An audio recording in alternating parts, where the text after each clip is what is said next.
Welcome. Do not forget to hit the like button and subscribe. Exclusive. The appeal court has released Nnamdi Kanu, and the trial against Nnamdi Kanu, the 7 count charges were which were attributed to Kanu has been discharged. And I could remember Nnamdi Kanu was discharged and acquitted. Yeah, jubilation as it is that Nnamdi Kanu has been released, and Nnamdi Kanu being released is a great and jubilation as he regains freedom and no more sit at home because the sit at home has been on Monday, every Monday until Kanu will be released. Nnamdi Kanu has spent over 1 year, in the custody of the DSS as it is, and as it is, Nnamdi Kanu is a free man, as we want to check. So, from the antecedent and from my colleague who has the report has been giving us report ever since, and we think the Igbos and the Biafrans are really, really, really, really happy because as after 1 year, Nnamdi Kanu regained freedom. Now, Nnamdi Kanu,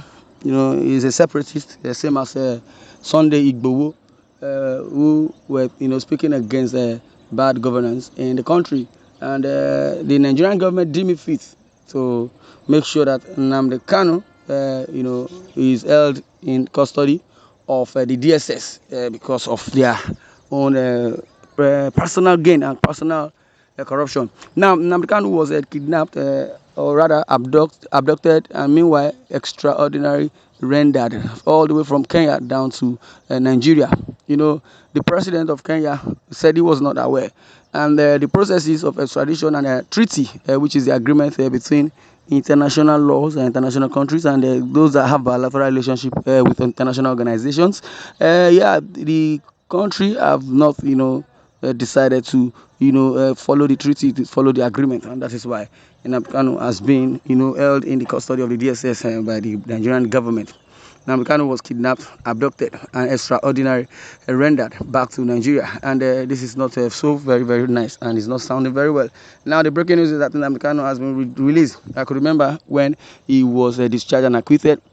And the second day, the 3 justices who presided over the High Court in Abuja, were transferred, and just because they want to appeal, the Court of Appeal, led by the judge, said the court lacks a superior motive or superior, charges, and that the verdict has been laid that Nnamdi Kanu is discharged and acquitted, and this is what it is. And so you're listening to Independent TV7. More news are coming, and as it is, Nnamdi Kanu regains freedom.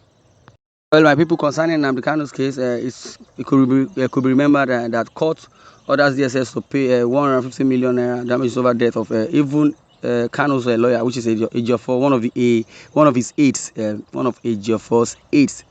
And the Federal High Court in Anambra has ordered the Nigerian Police Force and the Department of State Services to pay 150 million naira as damages for killing one Samuel Okoro, personal assistant to Ifeanyi Ejiofor, lawyer to Nnamdi Kanu also. And now the presiding judge issued the order, and while delivering judgment in a suit filed by Felicia Okoro, wife of the deceased, against the MPF, the Inspector General of Police, IGP, and the DSS. Other defendants include the Director General, etc., etc., and there. Now, on June 6, joint security operatives invaded Ejiofor's home in Umuakwa Ifite, Ora Ifite, Egusigo local government area of Anambra State at around 2:30 a.m. Why would they do that? 2:30 a.m. Now, the assistant is that due to Ejiofor's elder brother and 3 domestic staff were abducted while Okoro was murdered. And meanwhile, Mike Zekome is one of the lead counsel to Nnamdi Kanu's case, and also, Ejiofor also is one of the counsel. We still have Bruce Fain, the international lawyer from UK or the United Kingdom, standing for Nnamdi Kanu. And delivering the ruling, the judge declared the invasion as illegal. That is the invasion of the lawyer and counsel to Nnamdi Kanu, Ifeanyi Ejiofor. Delivering the ruling, the judge declared that the invasion as illegal, unlawful, oppressive, and inhuman, noting that it constitutes a breach of Okoro's fundamental rights to life. And he says, before I conclude, I wish to state that after watching the CCTV footage, Exhibit A, I ran out of words to express my feelings for what I saw, the judge said. And meanwhile, concerning Nnamdi Kanu abduction also, because it's so very very appalling.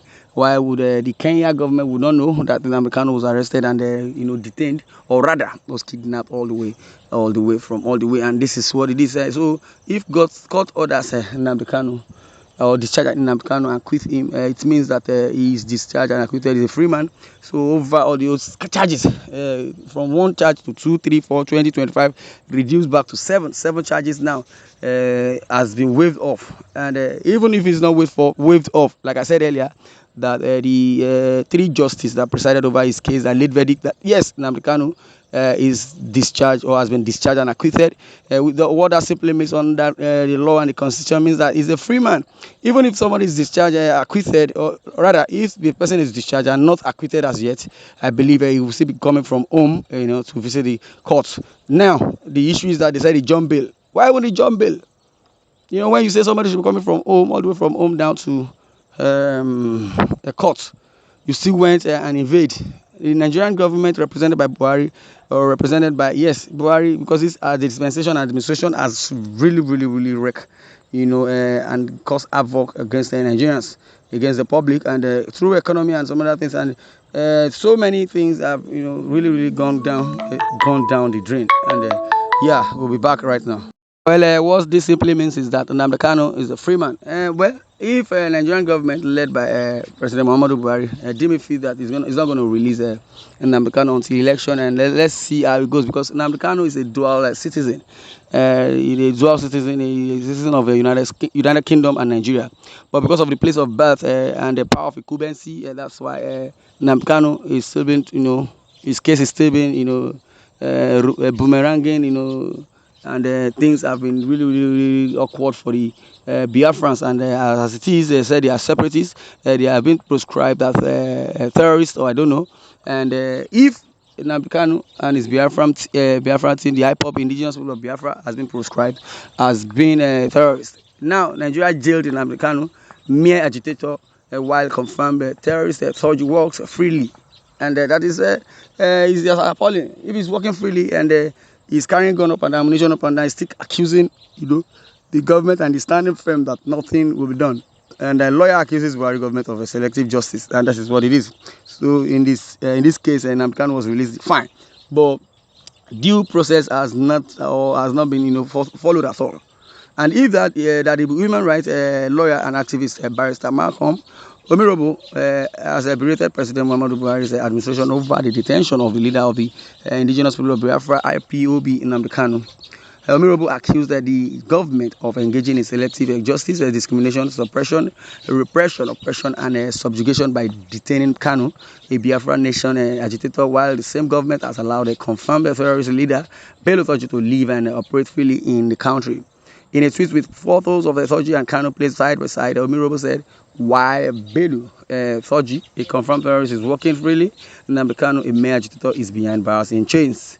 And this is the height of selective justice, discrimination, suppression, repression, oppression, and subjugation. Kanu has been in the custody of the Department of State Services, the DSS, since June 2021, after he was rearrested in Kenya and returned to Nigeria for the continuation of his trial to life for treasonable felony and terrorism charges. And meanwhile, he has been rendered extraordinarily. And meanwhile, 4G, a terrorist leader who has been declared wanted by Nigerian security agencies, has been operating in Zamfara State and is adjoining, and that is what it is. And then if Nnamdi Kanu has been released and is discharged and acquitted, so be it. Well, this is why I'm going to draw the curtain. I'd like to share views in the comment section, and don't forget to subscribe. Thanks for listening, and God bless you.